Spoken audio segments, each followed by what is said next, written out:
मुसलमानों की बात करेंगे, पर जब रिप्रेजेंटेशन की बात आएगी तो रिप्रेजेंटेशन देंगे नहीं। सैनी साहब को ही देख लीजिए, अपना समझौता हो गया, खुद डिप्टी सीएम बनने की घोषणा हो गई तो भूल गए। सीटें मिले नहीं मिले, अपने समाज के बाकी लोगों को लड़ा पाए नहीं लड़ा पाए, ये सिर्फ अपनी व्यक्तिगत महत्वाकांक्षाओं की लड़ाई। आज से ये लोग चुनाव प्रचार शुरू कर रहे हैं। अभी तक तो भैया हम लोग का गला फंस के ठीक भी होने पे आ गया, हम लोग इतना प्रचार कर चुके हैं। नमस्कार, न्यूज फॉर नेशन देख रहे हैं आप और मैं हूं सानिया आपके साथ। बिहार में विधानसभा चुनाव को लेकर सियासी सरगर्मी लगातार बढ़ती जा रही है और इसी कड़ी में चिराग पासवान भी लगातार जुटे हुए हैं, चुनाव प्रचार कर रहे हैं। अगर बात की जाए महागठबंधन की तो महागठबंधन में कल सीएम फेस का ऐलान हो गया।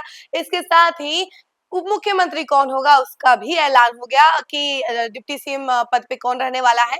वहीं अगर दूसरे डिप्टी सीएम की बात की जाए तो उसकी घोषणा अभी तक नहीं हुई है, लेकिन चिराग पासवान जो है अब इसको लेकर हमलावर हो गए हैं। उन्होंने कहा है कि तेजस्वी यादव और मुकेश सहनी जो है सिर्फ अपने बारे में सोचते हैं, सिर्फ व्यक्तिगत निजी समझौते के बारे में सोचते हैं, अपने आप को आगे बढ़ाना चाहते हैं। उन्होंने मुकेश सहनी को लेकर भी कहा है कि जहां एक तरफ बात आती है उनके समाज की, तो वो पहले कह रहे थे कि समाज के लिए टिकट चाहिए, कई सारे बातें कहते हुए नजर आए थे, लेकिन अब जब मौका आया तो उन्हें जब डिप्टी सीएम की पद मिल गई है तो एकदम शांत हो गए हैं, एकदम खुशी जाहिर कर रहे हैं। और मुसलमानों की बात की जाए तो मुसलमानों को भी एक भी टिकट नहीं दिया गया है मुकेश सहनी की पार्टी से। और इसके अलावा तेजस्वी यादव पर भी इन्होंने हमला बोला है। तेजस्वी यादव को लेकर भी उन्होंने कहा है कि जहां वोटर्स को गेन करने की बात आती है, मुसलमानों को साथ रखने की बात आती है, तो वो कोई ना कोई बात कह के डरा धमका के उनको साथ में रखते हैं ताकि वोट बैंक उनके पास आता रहे।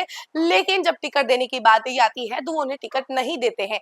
तो ये सारी बातें जो है चिराग पासवान कहते हुए नजर आ रहे हैं। और चिराग पासवान ने ये कहते हुए ये भी कहा है कि देखिए अभी तक चुनाव प्रचार भी महागठबंधन का शुरू नहीं हुआ है, आज से शुरू होने जा रहा है। और ऐसे में अभी तो इनकी शुरुआत है, हम लोगों ने इतना चुनाव प्रचार कर दिया है कि गला भी बच गया है।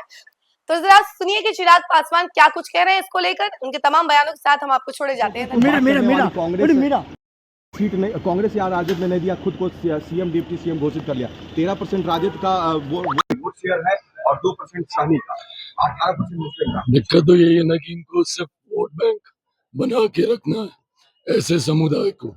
मुसलमानों की बात करेंगे, पर जब रिप्रेजेंटेशन की बात आएगी तो रिप्रेजेंटेशन देंगे नहीं। उनको डरा के धमका के अपने साथ वोट बैंक रखना चाहेंगे। सैनी साहब को ही देख लीजिए, अपना समझौता हो गया, खुद डिप्टी सीएम बनने की घोषणा हो गई तो भूल गए।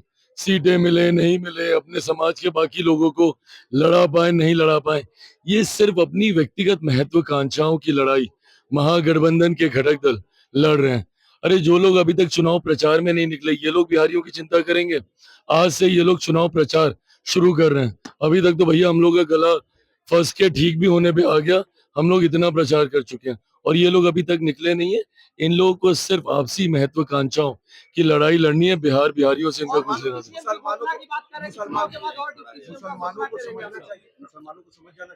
अरे तो बिल्कुल मुसलमानों को समझना चाहिए ना भैया, कौन मुसलमानों की बात कर रहा है, ये वही राजद है ना। 2005 में मेरे पिता ने कहा था ना कि भाई एक मुसलमान को आप मुख्यमंत्री बना दीजिए, क्यों नहीं बनाए थे बताइए। अगर इतने ही मुसलमान के हितैषी बने फिरते हैं, क्यों नहीं है उस वक्त एक मुसलमान मुख्यमंत्री बना दिए थे। अगर उस वक्त बनाते तो सही मायनों में समझ में आता कि भैया इनका समर्पण है मुसलमानों के प्रति।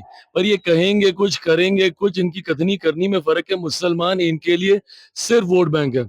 और जितनी जल्दी मुसलमान ये बात समझ जाए, भाई हम लोग कहने के लिए नहीं कहते, जितनी भी हम लोगों ने गरीब कल्याण की या जन कल्याण की योजनाएं बनाई है उसमें बिना भेदभाव के हम लोगों ने देश के हर एक व्यक्ति, भले वो किसी भी जाति समुदाय से किसी भी धर्म से आता हो, उसके लिए हम लोगों ने ये योजनाएं बनाई हैं। पर ये लोग तो उसमें भी जात देखते हैं, उसमें भी धर्म देखते हैं। सूरज की पहली किरण के साथ जाग उठा बिहार, हर मत बने नई उम्मीद, हर कदम जिम्मेदारी। न्यूज फॉर नेशन की अपील, 6 और 11 नवंबर को घर से निकलें, वोट करें और अपने भाग्य विधाता खुद बने।